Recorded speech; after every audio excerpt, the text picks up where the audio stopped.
Topic કઈ રીતે Python લેંગ્વેજમાં પ્રેક્ટિસ કરવા માટે સોફ્ટવેર ઇન્સ્ટોલ કરવો અને તેને કઈ રીતે કન્ફિગર કરવું એ વિશે જોઈશું. સૌથી પહેલા આપણે વેબસાઇટ ઓપન કરીશું python.org. પાયથન ના પ્રોજેક્ટ માટેની ઓફિશિયલ વેબસાઇટ છે. આમાંથી તમને ઘણા બધા રિસોર્સિસ મળી રહેશે. આપણે અત્યારે જે વસ્તુમાં ઇન્ટરેસ્ટેડ છીએ એ ડાઉનલોડ્સ મેનુમાં ડાઉનલોડ ફોર વિન્ડોઝ સીધો ઓપ્શન આપેલો છે આપણને. ઓકે, અહીંયા સ્પીડ સારી છે તો ફટાફટ ડાઉનલોડ થઈ ગયું છે. 24.7 MB નું ઇન્સ્ટોલેશનનું પેકેજ છે. એ લોકેટ કરીને આપણે રન કરવાનું છે. અહીંયા એક ઓપ્શન આપેલું છે એડ python.exe ટુ પાથ. એમાં આપણે ટિક કરવાનું છે જેથી પાયથન એક કમાન્ડ તરીકે આપણી સિસ્ટમમાં ઇન્સ્ટોલ થઈ જશે. અહીંયા ઇન્સ્ટોલેશનનો પાથ બતાવેલો છે. એપ ડેટા કરીને ફોલ્ડર છે એમાં ઇન્સ્ટોલ થાય છે તો આ પાથ ખૂબ જ લાંબો થઈ જાય છે. તો એ ચેન્જ કરવા માટે કસ્ટમાઇઝ ઇન્સ્ટોલેશન ઓપ્શનમાં આપણે જઈએ. અહીંયા સેકન્ડ પેજમાં આપણને વધારાના ઓપ્શન આપે છે. એમાંથી એક ફર્સ્ટ ઓપ્શન છે કે બધા યુઝર માટે પાયથન ઇન્સ્ટોલ થાય, એમાં પણ આપણે ટિક માર્ક કરી દઈશું. ઓકે, અને એ ટિક માર્ક કરવાના લીધે નીચે પાથ ઓટોમેટિક ચેન્જ થઈ ગયો છે કે જે આપણે અત્યારે કરવો હતો. આ પાથ ટાઈપ કરવામાં એટલા એફર્ટ નહીં લાગે. સો આ પાથ કન્વિનિયન્ટ છે આપણા માટે. હજી વધુ ઇઝી કરવું હોય તો પ્રોગ્રામ ફાઇલ્સ તમે રિમૂવ કરી શકો છો, પણ કંઈ ખાસ જરૂર લાગતી નથી. ઓકે, તો ઇન્સ્ટોલ બટન ઉપર ક્લિક કરીશું. નેક્સ્ટ. આ ઇન્સ્ટોલેશન પ્રોસેસ કરતા પહેલા એક વસ્તુ હું તમને બતાવું છું. સ્ટાર્ટમાં જઈએ આપણે. cmd કમાન્ડ પ્રોમ્પ્ટ આપણને બ્લેક કલરનું આવશે કે જેમાં આપણે સિસ્ટમ રિલેટેડ કમાન્ડ લખી શકીએ. એમાં પાયથન કમાન્ડ આપણે ટાઈપ કરીએ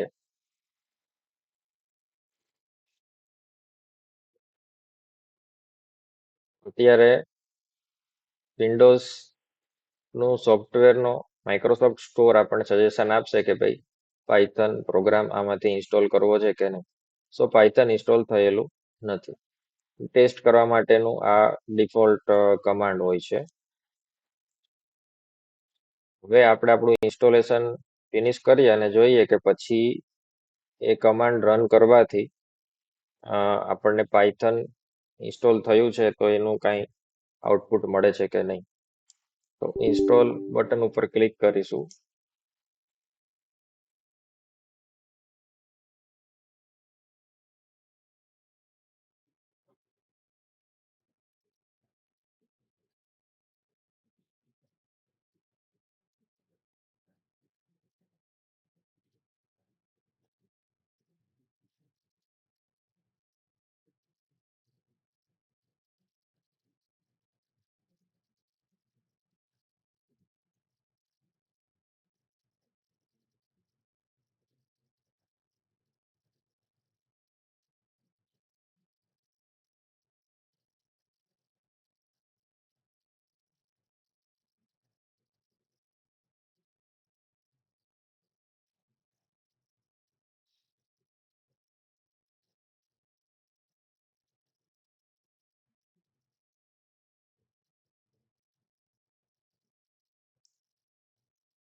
લિસ્ટમાં આપણી પાસે આવો મેસેજ આવે છે સેટઅપ વોઝ સક્સેસફુલ.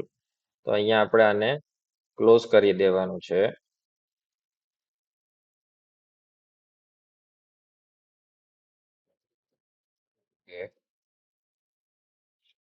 હવે અહીંયા સીધું કમાન્ડ લખશો તો ઇફેક્ટ નહીં આવે, કારણ કે કમાન્ડ લાઈનને તમારે રીસેટ કરવી પડે.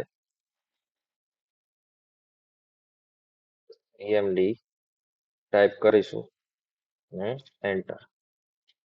હવે અહીંયા પાયથન એવું લખવાથી આપણને અહીંયા પાયથન 3.11.5 એ રીતે આઉટપુટ એપિયર થશે.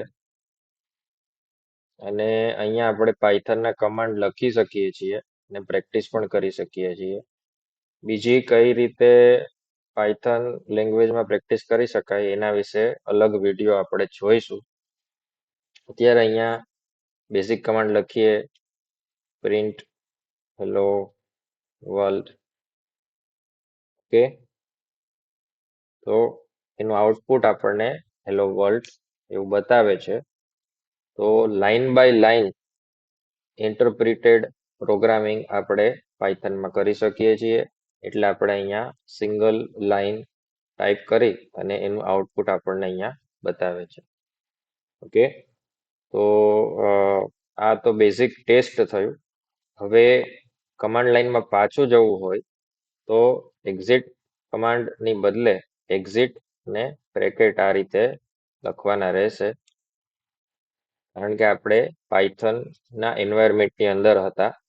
તો ત્યાં ખાલી એક્ઝિટ કમાન્ડ નહીં ચાલે, કે જે આપણે સીએમડીમાં યુઝ કરીએ છીએ. પછી આ સીએમડીમાંથી બહાર નીકળવા માટે નોર્મલ એક્ઝિટ કમાન્ડ આપણે યુઝ કરીશું. આ રીતે કમાન્ડ લાઈનથી પાયથનની પ્રેક્ટિસ કરી શકાય છે, પણ એ એટલો એફિશિયન્ટ વે નથી. તો નેક્સ્ટ વિડીયોમાં આપણે એના ઇન્ટિગ્રેટેડ ડેવલપમેન્ટ એન્વાયરમેન્ટ આઈડી અલગ અલગ જોઈશું. નોટપેડના ઉપયોગથી પણ આપણે પાયથનનું પ્રોગ્રામિંગ કરી શકીએ છીએ. એનું advance version Notepad plus plus આવે છે, એનાથી પણ થઈ શકે. અને બીજા થોડા એડવાન્સ્ડ એડિટર પણ જોઈશું.